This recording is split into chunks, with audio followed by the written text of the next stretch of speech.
Bienvenidos al canal de psicólogo Eduardo Yubini, más conocido como Psicólogo Vini. En este canal aprenderás psicología al alcance de todos. Si es la primera vez que estás aquí, te invito a ponerte cómodo o cómoda.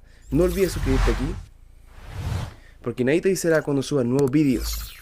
Después de muchos años, para los que no son de Chile, se ha emitido un nuevo capítulo de Mea Culpa, un programa chileno que ha marcado la historia de mi país, en donde se dramatizan casos policiales y finalmente los responsables de las aberrantes historias son entrevistados por Carlos Pinto, un gran periodista que le da un toque misterioso y de respeto al programa.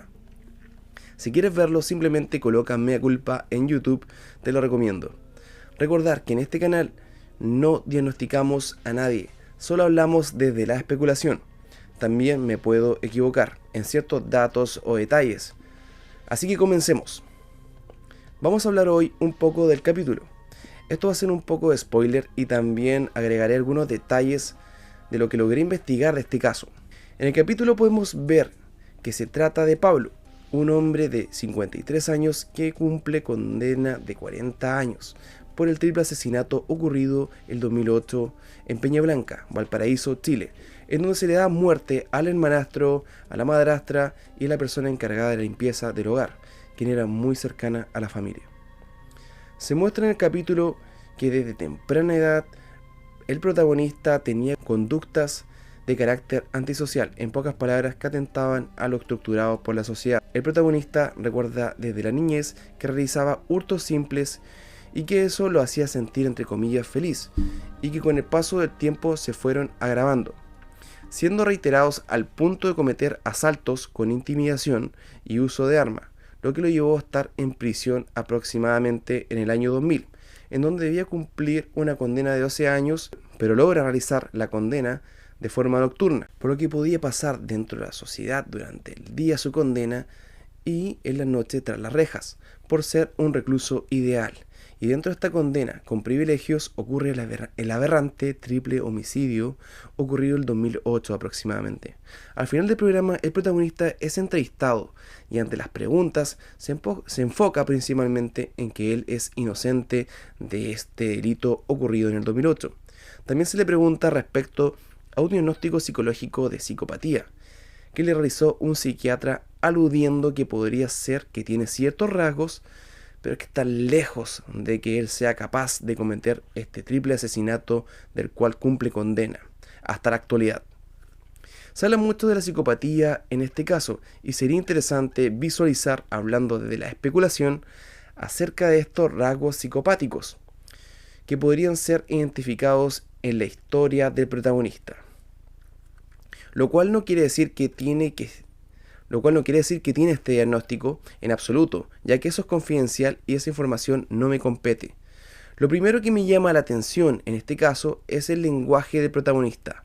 Se percibe una persona con un amplio vocabulario. Si bien en primera instancia se observa muy oculto, con unos lentes y una gorra, en otras entrevistas se vislumbra una persona con una muy buena presencia. Estuve viendo algunas declaraciones cuando era más joven y se podría percibir un encanto superficial en su forma de hablar y manifestarse. ¿A qué me refiero con esto? Que se aprecian habilidades verbales, como si tuviera el don de la palabra.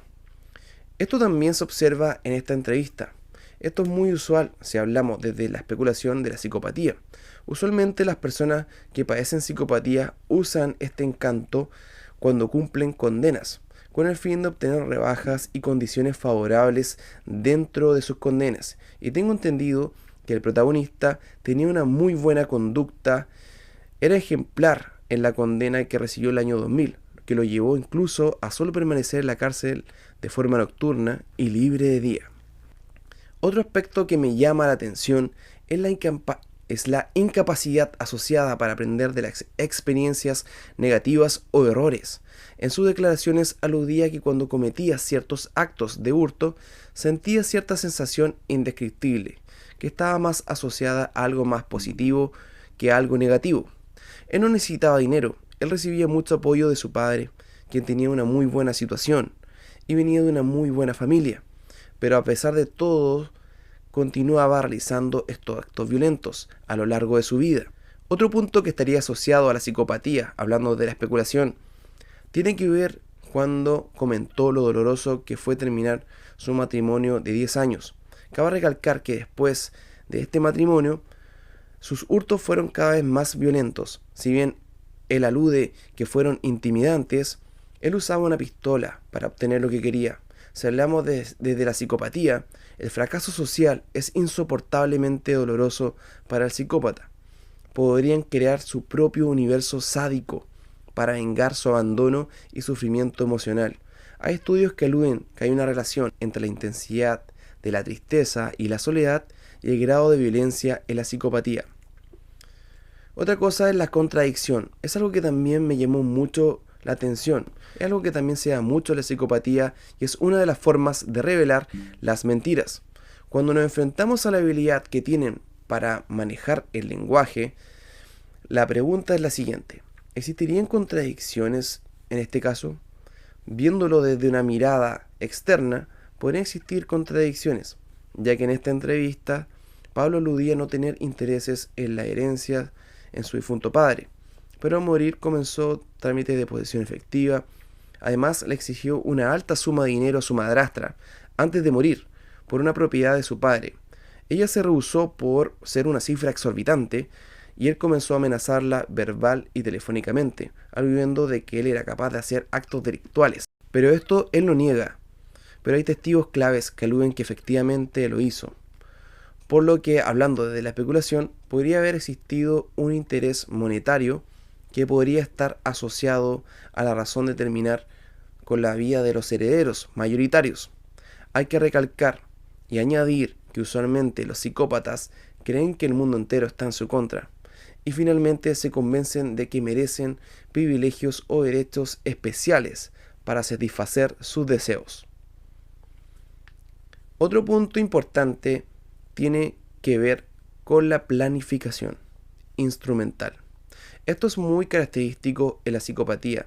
Si hablamos desde la especulación, en este caso podría existir una planificación absoluta de este aterrador crimen, ya que hay testigos que vieron a la protagonista merodear la casa de la madrastra como si estuviera estudiando los horarios de quienes habitaban ahí.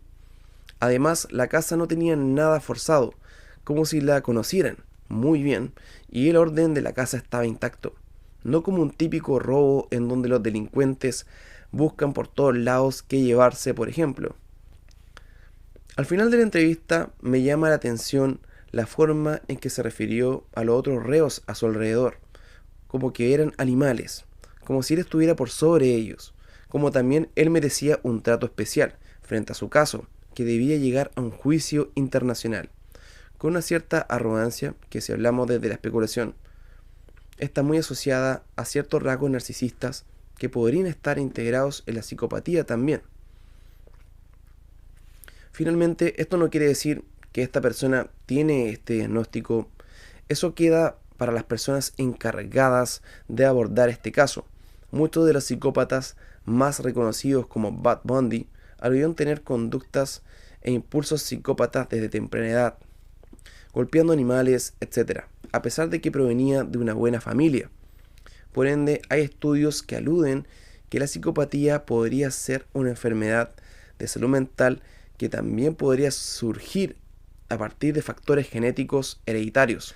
Además, debo añadir, finalmente, de que hay aspectos que no se mencionaron en el capítulo de Mea Culpa.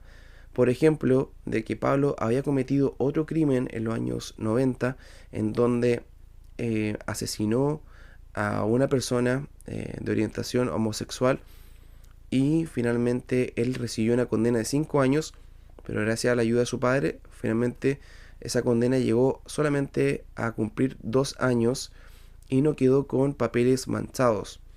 Por ende, ese antecedente ya nos deja claro de lo que él ya podría ser capaz de hacer. Por ende, eso también es bastante peligroso y llama la atención. Otro punto que no se vio en Mea Culpa es que el protagonista tiene un libro en su celda en donde él escribe cómo él disfruta o siente cierto placer al momento, por ejemplo, de ir a robar a un lugar y que nadie lo escuche, o el poder ver a las personas mientras duermen, tener esa capacidad de vulnerar la vida de los demás, él sentía un poco de placer frente a eso. Y eso igual te llama la atención un poco y es un poco aterrador, ya que él alude que, bueno, él mezcla un poco de fantasía y realidad frente a este libro que él quiere sacar finalmente. Y, y finalmente eso de verdad llama mucho la atención. Así que eso, chicos, espero que les haya gustado el video de Psicólogo Vini. Les mando muchos saludos a todos, muchos cariños, gracias por todo el apoyo al canal. Y eso, ¿qué te pareció el video? ¿Qué te pareció el capítulo? Déjame tu comentario abajo. ¿Qué es lo que piensas respecto a este caso? Estaré leyendo y tratando de responder todos los mensajes que pueda. Así que les mando un cariño enorme de Psicólogo Vini a todos. Adiós.